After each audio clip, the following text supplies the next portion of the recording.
എല്ലാവർക്കും എൻ്റെ യൂട്യൂബ് ചാനലിലേക്ക് സ്വാഗതം. ഇന്ന് ഞാൻ ഉണ്ടാക്കാൻ പോകുന്നത് ഒരു മീൻ മുളകിട്ടതാണ്. നമുക്ക് റെസിപ്പിയിലേക്ക് കിടക്കാം. ഒരു മീൻ ചട്ടി, അതായത് മൺചട്ടി എടുത്ത് വെച്ചിട്ട് 2 ടേബിൾ സ്പൂൺ വെളിച്ചെണ്ണ ഒഴിച്ചു കൊടുക്കാം. ചൂടായി വരുന്ന സമയത്ത് ഒരു പിടി ഉലുവ ചേർത്ത് കൊടുക്കുന്നുണ്ട്. ഉലുവ ഒന്ന് വഴണ്ടി വരുന്ന സമയത്ത് ചതച്ച് വെച്ചിട്ടുള്ള വെളുത്തുള്ളി, ഇഞ്ചി, ചെറിയ ഉള്ളി ചേർത്ത് കൊടുക്കുന്നുണ്ട്. അതൊന്ന് വഴറ്റി കൊടുക്കുക, പച്ചമണം മാറുന്നത് വരെ. ഇതിലേക്ക് നമുക്ക് കറിവേപ്പില, പച്ചമുളക് ചേർത്ത് കൊടുത്ത് ഒന്നുകൂടി വഴറ്റിക്കളയാം.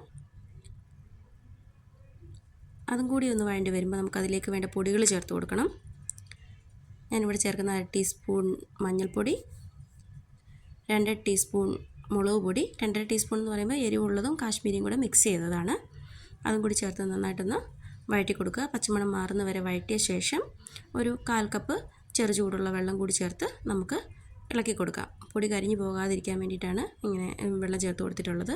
തക്കാളിയൊക്കെ ചേർക്കുന്നവരാണെങ്കിൽ ഈ വെള്ളം ചേർക്കണമെന്ന് ആവശ്യമില്ല. തക്കാളി ചേർത്ത് കൊടുത്ത് നല്ലപോലെ പൊടികളെ ഒന്നുകൂടെ വഴറ്റിയാൽ മതിയാവും. പൊടി നല്ല രീതിക്കൊന്ന് വഴണ്ടി സെറ്റായി എണ്ണ തെളിഞ്ഞ് വരുന്ന സമയത്ത് അതിലേക്ക് 1/4 ടീസ്പൂൺ ഉലുവ പൊടിച്ചത് ചേർത്ത് കൊടുക്കുന്നുണ്ട്.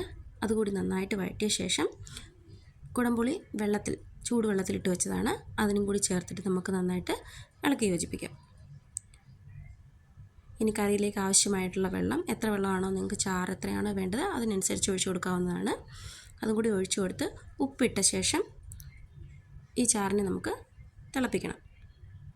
ചാറ് നന്നായിട്ട് വെട്ടി തിളച്ച് കഴിയുന്ന സമയത്ത് കഴുകി വൃത്തിയാക്കി വെച്ചിട്ടുള്ള മീൻ നമുക്ക് ഈ ചാറിലേക്ക് ചേർത്ത് കൊടുക്കാവുന്നതാണ്. ഞാനിവിടെ ചേർക്കുന്നത് കിരിയാൻ എന്ന് പറയുന്ന ഒരു മീനാണ്. തൊലിയൊക്കെ പോക്കി വൃത്തിയാക്കിയിട്ടുള്ള മീനാണിത്. എല്ലാ മീൻ കഷ്ണങ്ങളും പെറുക്കിയിട്ട് കൊടുത്തതിന് ശേഷം നമുക്ക് ചട്ടിയെ തവി കൊണ്ടൊന്നും ഇളക്കാതെ കൈ കൊണ്ട് തന്നെ ഒന്ന് നല്ല രീതിക്ക് ചട്ടി ചുറ്റിച്ചു കൊടുത്ത് ഇളക്കി വെക്കാവുന്നതാണ്. തീ കുറച്ച് ഫ്ലെയിം ഒന്ന് കൂട്ടി വെച്ച് ഒരു 5-6 മിനിറ്റ് കറി നല്ല രീതിക്കൊന്ന് തിളപ്പിക്കുക. അതിനുശേഷം ഒരു 1/2 ടീസ്പൂണോളം കുരുമുളക് പൊടി ചേർത്ത് കൊടുക്കുക. എന്നിട്ട് കറി വീണ്ടും അടച്ചു വെച്ചിട്ട് ഒന്നുകൂടി നല്ല രീതിക്ക് തിളപ്പിച്ച് ചാറ് കുറുകുന്നത് വരെ തിളപ്പിക്കാവുന്നതാണ്. നിങ്ങൾക്ക് എത്രത്തോളം ചാറ് വേണോ അത്രയും വറ്റിച്ചാൽ മതിയാവും. ഞങ്ങൾക്ക് കുറച്ച് കുറുകിയ ചാറാണ് ഇഷ്ടം, അതുകൊണ്ടാണ് ഇങ്ങനെ എടുത്തിട്ടുള്ളത്. അതിലേക്ക് അവസാനമായിട്ട് കുറച്ച് പച്ച വെളിച്ചെണ്ണയും ഒന്ന് കൈകൊണ്ട് തിരുമ്മിയെടുത്തിട്ടുള്ള കറിവേപ്പിലയും ചേർത്ത് കൊടുക്കുന്നുണ്ട്. കറി ഇപ്പോൾ തന്നെ സെറ്റായിട്ടുണ്ട്. ഇനി തീ ഓഫ് ചെയ്ത് അടച്ചു വെക്കാവുന്നതാണ്. നല്ല അടിപൊളിയായിട്ടുള്ള കറിയാണ്. എല്ലാവരും ട്രൈ ചെയ്ത് നോക്കാൻ മറക്കരുത്.